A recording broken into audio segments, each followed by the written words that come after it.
Okay, so we talked about J.J. Thomson last class, or last lecture, and his plum pudding model. So now Rutherford comes and he wants to become famous, and so he wants to test J.J.'s idea of the atom. And so what he wants to test is the structure of his atom correct? And so the way he wants to test this is he wants to use the goal-full experiment. What he has here is a lead source. So he's got a source of radiation, and within the source of radiation, it's in a lead box. It's in the lead box, so the radiation isn't like going out everywhere. It's only going out where the opening is in the box for safety. Okay? So radiation source.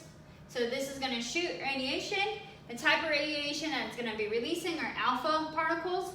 You're going to talk about that in lab when we talk about different types of radiation, alpha, beta, gamma, etc. So it's going to shoot alpha particles. The alpha particles are going to hit the gold foil. Remember, the gold foil is made out of a lot of gold atoms.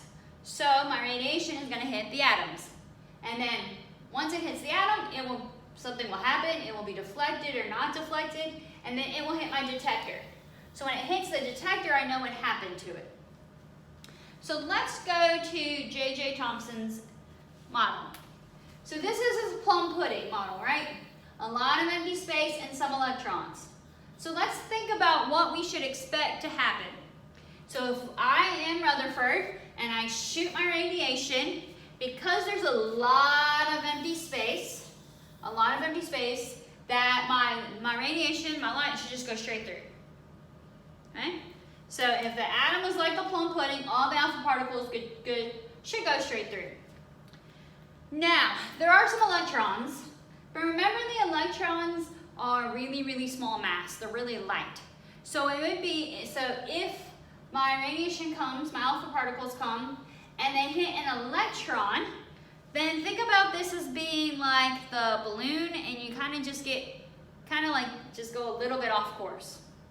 Okay? So with my plum pudding model, I should expect two results: straight through or a little bit of deflection. So let's go back to my picture.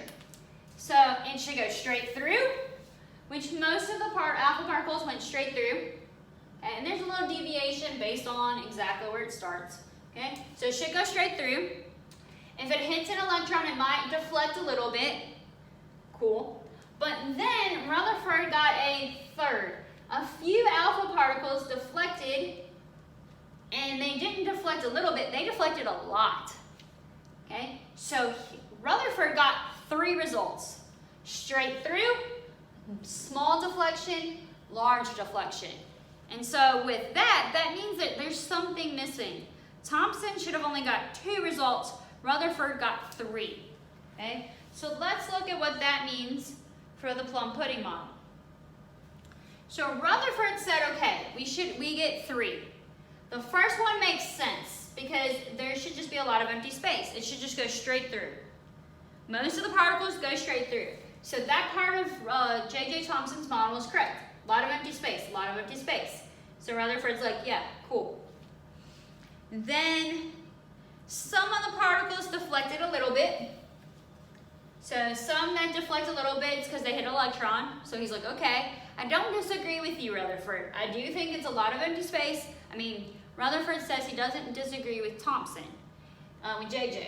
He says, I agree, it's a lot of empty space and there's electrons. He said, but JJ, I think you're forgetting one thing. I think there's something that you missed. Because in his experiment, he wasn't able to test for everything. Okay, when the cathode ray tests, he wasn't able to really notice this third thing based on that test. That's why we always want to think of different ways to make sure we didn't miss anything when we're doing experiments and testing. So what we noticed was our third result was that it came in, my alpha particles came in, and then they didn't go straight through, they bounced back. So they hit something and it bounced back. And so this means that there's this third thing. Okay? So let's write some conclusions based on this, and we'll talk about the nuclear model, which is Rutherford's model. So what conclusions does Rutherford draw? He agrees that the atom is mostly empty space. he's cool with that because most of my rays, most of my alpha particles went straight through. So Rutherford's like, I feel you on that, JJ.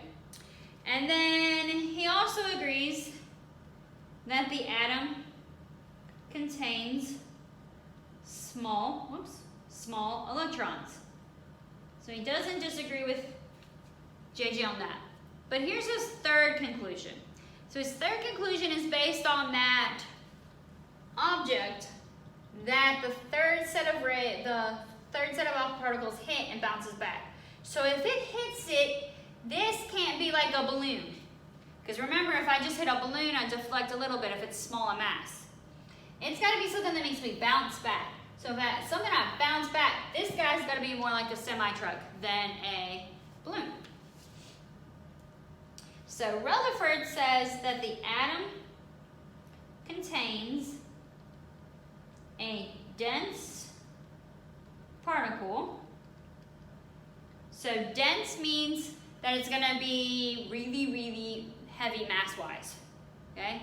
But the mass is going to be contained in a small space. So it contains a dense particle that was small in volume compared to the atom, but large in mass overall. Now, the reason that it's got to be small in volume and large in mass, so it has to be have a high mass because it's got to be enough to bounce off. Okay, if it's not heavy enough, it's just going to do this little deflection. But it can't be very big. If it was really big, then a lot more of my alpha particles would have hit it. So it's got to be small so that only a few guys actually run into it. And when they do run into it, they bounce off. So it's got to be a small, dense particle. Also, another thing that I was able to figure out, which you can't see directly from this, but not only will it bounce off based off of hitting it, but it will also, if it doesn't directly hit it, but it gets close to it, if this has a charge to it, it will also affect my alpha particles. So when my alpha particles come in, they're also affected by this charge. And there's another experiment that you can read about where he was able to discover that this dense particle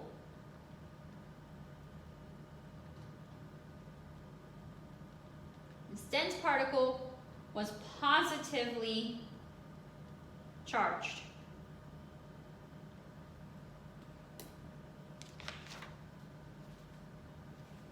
All right, so let's talk about the model for Rutherford, okay? So to make the videos not too long, we're gonna pause this video, and on the next one, we're gonna introduce the points of Rutherford's nuclear model.